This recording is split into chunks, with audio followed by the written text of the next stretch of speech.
Welcome back, my Feltie friends. Welcome back to another Embroider with Me video. I am Drea is in Designs by Drea. Drea is me. I am the Drea in Designs by Drea. I am the serial crafter and digitizer at Designs by Drea, obviously. Alright then, what are we doing today? We're actually going to be stitching out this little guy. He's super cute and he's out of this world. And he's part of the Halloween collection that I released this year. Fun fact about this cute little guy is that we're actually going to stitch him out onto glow-in-the-dark vinyl, and if you can tell, he's a little shiny around the face because we're going to use clear vinyl to do a little applique piece to make it look more like a real astronaut mask. It's going to be a lot of fun. And I'm going to show you a little trick on how you can get your vinyl felties to look nice, level, and smooth. You have no bubbling and no gapping on any of these stitching. I'm going to show you an easy way that you can do it so you too can have beautifully stitched out vinyl felties.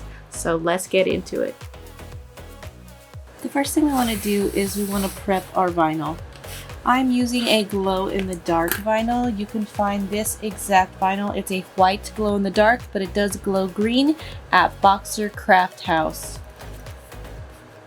That's where I purchased it from.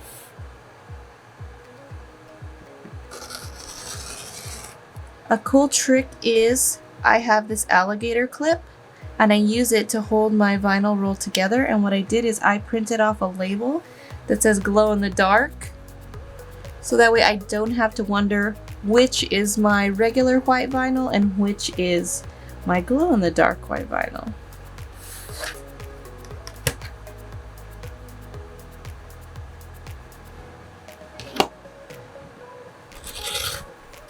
And if you don't happen to have any SF101 on hand, which is a fusible interfacing, or if you're too afraid of your vinyl melting, because you do need to add heat to it, you can go ahead and try this trick, and we're going to go ahead and use a piece of cutaway. So I have my piece of vinyl and I'm going to lay it on top of this cutaway. And what I'm going to do is I'm going to leave a little bit of a gap. This is probably like a 1/4 inch gap, and I'm going to cut it all the way around so that way the cutaway is a little bit longer.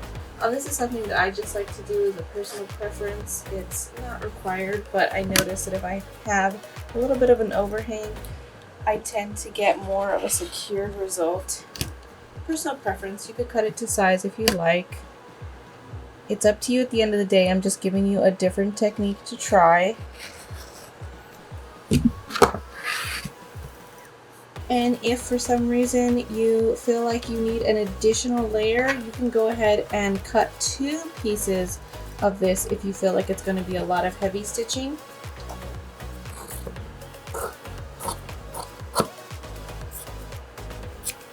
So 1 to 2 pieces of cutaway.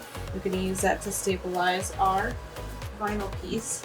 And I want you to go ahead and get your favorite spray adhesive. Here are 2 options. This is a 505 spray, can be found at Hobby Lobby, Joann, and even Walmart. You can use this. It's easy to get locally. I prefer this Gunold spray. You can only get it from gunold.com. So if you are unable to order from gunold.com, a good backup plan would be to use the 505 spray, but I'm going to use this one for today's video. So I'm going to make sure that I spray away from my machines. If you have a box or a piece of cardboard, that would be great to catch all of the extra spray. But you're just going to take it and spray lightly, as so. And while it's still sticky, go ahead and just place one of the pieces of cutaway right on top of there and press down firmly.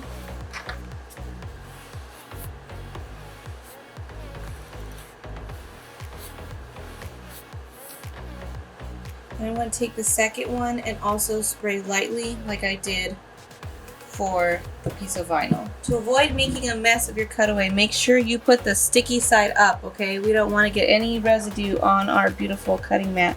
And I'm going to make a diamond shape and press down. Vinyl side up, okay? At no point in time did I get anything sticky onto my cutting board. So please be careful. Like I said, if you want to, do it in a safer way. Do it inside of like an old Amazon box or on a piece of cardboard that you have laying around so you don't dirty up your cutting mat. Like I said, diagonal pattern, okay? So it kind of looks like a star, like an interesting. So you got all these points there, okay? A diamond this way. So it's kind of like a diamond formation. That's how we're going to stabilize this. We're stabilizing it in multiple directions. And now let's get our design loaded onto our machine and our stabilizer hooped into our hoop. So I have here a piece of tearaway stabilizer. It's pre-cut. I do buy these on Amazon. I will have a link for that down below in the description. It'll be your choice whether or not you want to use a piece of tearaway or another piece of cutaway. Okay, so the decision is going to be yours. If you tend to have registration gaps after stitching this out, I would suggest going over to a cutaway instead of a tearaway for your hoop.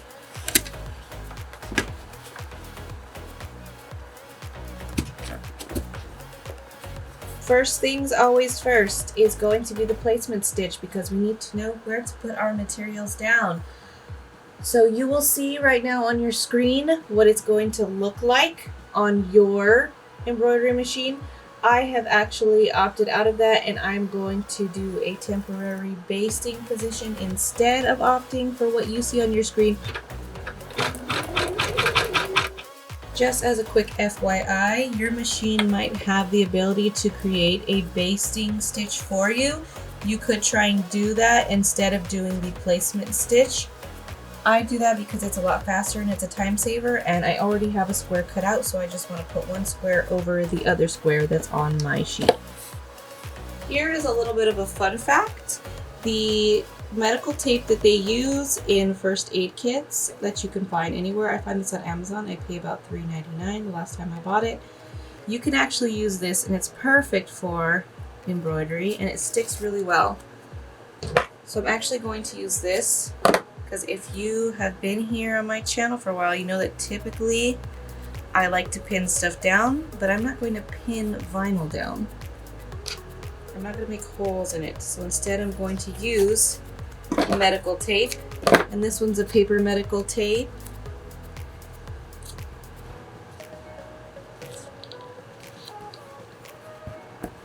And I'm just going to make sure that I get a little bit of that vinyl and to make sure that the end of it does actually stick here onto the stabilizer itself. And just to show you that you can use more than one kind of medical tape. This is a different medical tape. It is not the paper one. This one's more of the plasticky kind. And you can literally, even if you don't have scissors, like you could tear it off like this. They both work equally well. I just want to show you that no matter which one you choose to purchase, and this is by 3M. This is the transparency tape. You can use that. It actually works really well for in the hoop projects. Fun little fact. So give it a try if you haven't done it before. And now we're ready to get started. Remember, you will see a preview of the step we're about to stitch out on the overlay on your screen right now. I have chosen to use a peachy type color for the mouse skin tone.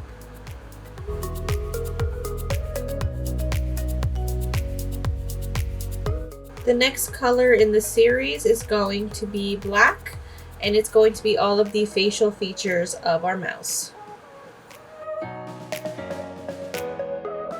At this point, before we go on to the next color, I want you to take some time and trim all of these jumps. I like to use snips to get all of these tiny little jumps, and I have these prism ergonomical snips. They're basically rainbow snips that I got from Fabric Therapy. So these are really nice and they're super sharp. They're so good. They're easy to squeeze. My wrist is having zero issues with these. It's so awesome. Here's a better look at the ergonomical snips. I actually got these from Fabric Therapy. I bought these from Nancy. They're super amazing and I love that they're rainbow. If you're like me and you're addicted to everything that's rainbow, give these a chance. So check her out. Next color on deck is actually going to be for the hose that's on the side of his astronaut mask. I've chosen to go with a gray. Changing out the thread again. I've chosen to go with Olympic red. Okay, so go in and trim up any jumps that you have. I do get a lot of question about my opinion as far as jumps and machines cutting them. Here's my 2 cents, okay? I don't mind cutting jumps on the machine. I don't mind jumps happening. I don't mind cutting the jump stitches. And here's why. Outside of doing tutorials, as normal business practice, I don't mind trimming the jumps. I don't mind it. I don't mind it because it makes my machine move faster. And I sell these Felties also made to order. And because of that, I would rather my machine to work and make as many Felties as physically possible. And every time it has to stop and reposition itself, that's time I lose money, okay? Meanwhile, I can have a stack of Felties and I can sit here in my office watching TV, kick up my legs, and cut jumps while the machines are running. So that's my little 2 cents about jump stitches. There is an applique piece on this Feltie and it is optional. You could skip this step if you don't want to do it, but it's going to be for a clear piece that goes over his helmet. Just like a real helmet, right? You would see something clear and glossy so you could see out through his helmet. We're going to do that too. So first things first is we're going to go ahead and run the placement stitch so we know where to lay down our clear vinyl.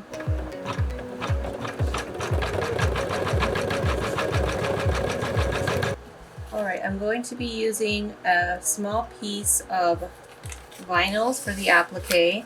I did purchase this at Joann. What I do is I ask them for a yard to purchase, and I ask them to cut it down into 3 12-inch strips, and then I roll them up myself.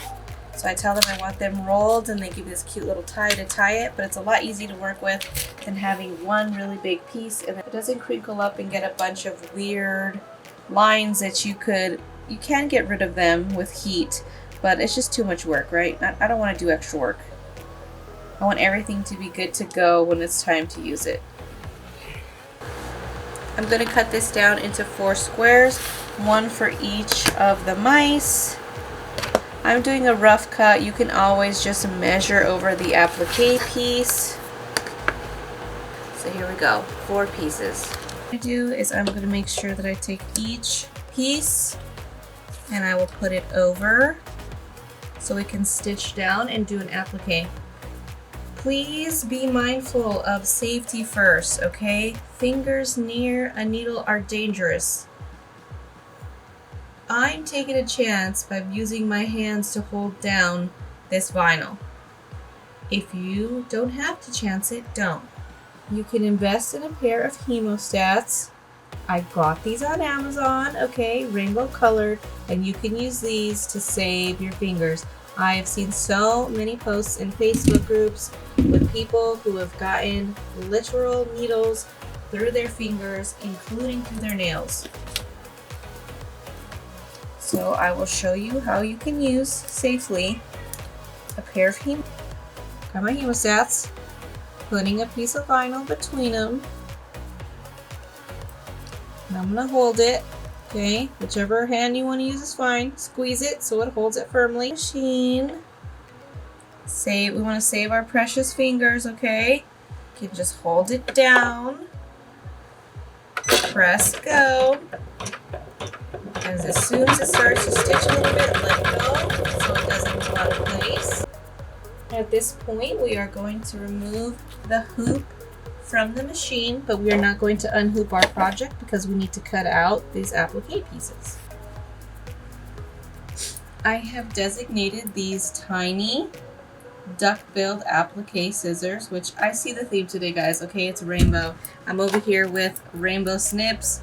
rainbow hemostats, and rainbow duckbill scissors.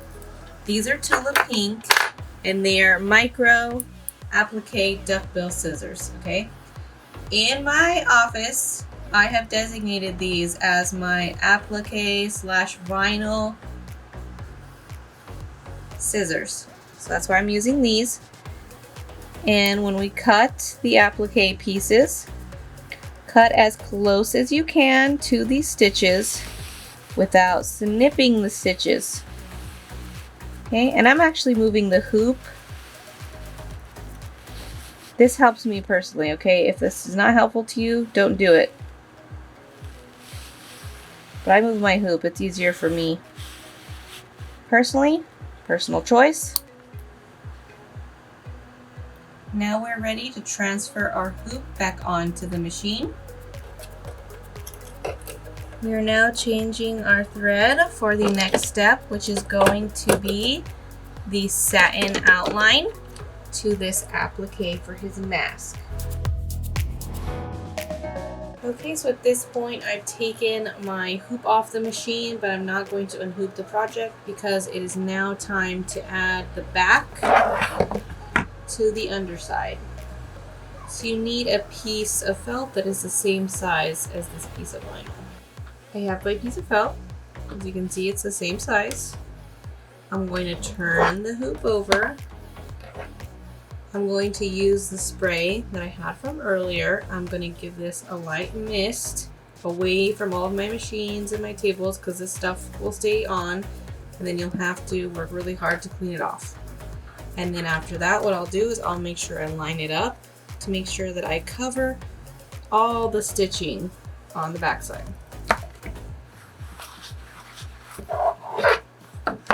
I like to flip it over and give it a good press to make sure that the adhesive that I just put on the felt in the back sticks to the stabilizer. You don't want it to shift, so just give it a good press.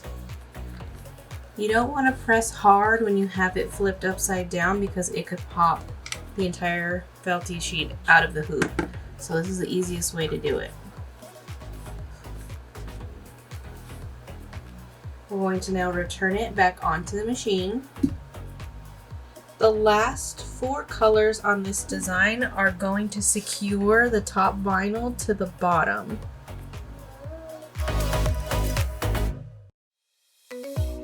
Next 2 colors are going to be satins. So this is a little bit different than traditionally what is done when we make a Feltie, because you kind of just do an outline around the whole thing. Well, I didn't want an outline to be around these satins, so these satins are going to run after the bean stitches, and that is okay. You're not doing it wrong. This is how it was designed. You can either use the same color for the next 2 colors, or you can switch them up. I'm choosing to use 2 different tones of yellow, but this is going to be all up to you and what's easiest for you. And like I said, this will be another series of satins. They're a little ball on the very tippity top of his helmet. And like I said, you could use the same color as before or opt to use a different color. I opted for a different color, but this is going to be your choice and how you want it to look. Okay, now we can take it off the machine. I would say to make sure that the outline's complete when you look on the back end, because if you have something missing, you need to go back to that step and redo that part. So before you commit to taking it off, make sure that you have the total outline. Okay, now we can actually take the hoop completely off. It is now safe to remove our tearaway stabilizer. If you use tearaway, if you use cutaway, you will obviously cut away.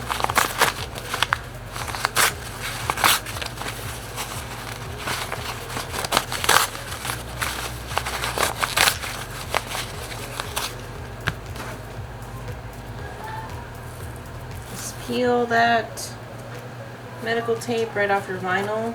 It's not going to be difficult to do. It's very easy.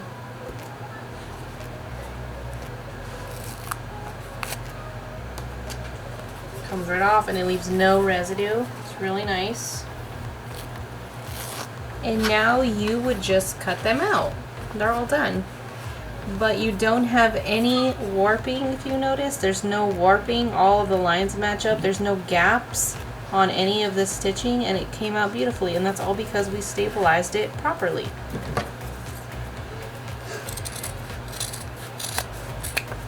This one's going out to a customer, so I am just going to clean up my edges.